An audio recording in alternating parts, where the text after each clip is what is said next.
వందనం. ఈరోజు మరో దేవుని వాక్యంతో మీ ముందుకు వస్తున్న మీ సత్యోతమను.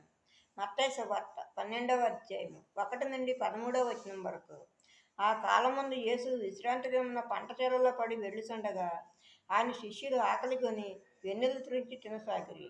పరిచర్యలు అది చూసి, ఇదిగో విశ్రాంతి దినమున చేయకూడనది నీ శిష్యులు చేయుచున్నారని ఆయనతో చెప్పగా, ఆయన వారితో ఇట్లనెను, తానును తనతో కూడున్న వారును ఆకలి కొని ఉండగా దావీదు చేసిన దానిని గూర్చి మీరు చదవలేదా?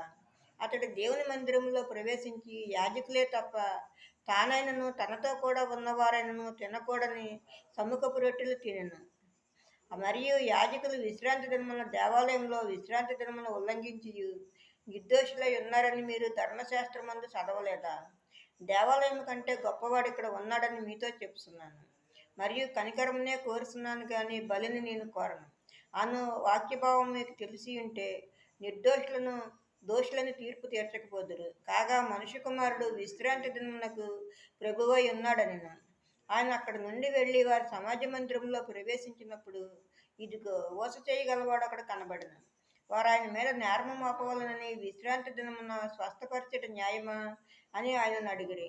అందుకు ఆయన, మీలో ఏ మనుషునికైనా ఒక గొర్రె ఉండి అది విశ్రాంతి దినంలో గుంటలో పడిన ఎడల దాన్ని పట్టుకొని పైకి తీయడా? గొర్రె కంటే మనుషుడు ఎంతో శ్రేష్ఠుడు. కాబట్టి విశ్రాంతి దినమున మేలు చేయటం ధర్మమే అని చెప్పి ఆ మనుషునితో నీ చేయి సాపమనెను. వాడు చేయి సాపగా రెండవ దాని వల్లే అది బాగుపడెను. ఆమేన్. మరో దేవుని వాక్యంతో రేపు మీ ముందు ఉంటాను. అందరికీ శుభరాత్రి. మన ప్రభువును ప్రియరక్షకుడైన యేసుక్రీస్తు కృప, కాపుదల, రక్షణ, ఆశీర్వాదము మనందరికీ ఇప్పుడు ఎప్పుడు సదాకాలము తోడై ఉండును గాక. ఆమేన్. ఆమేన్.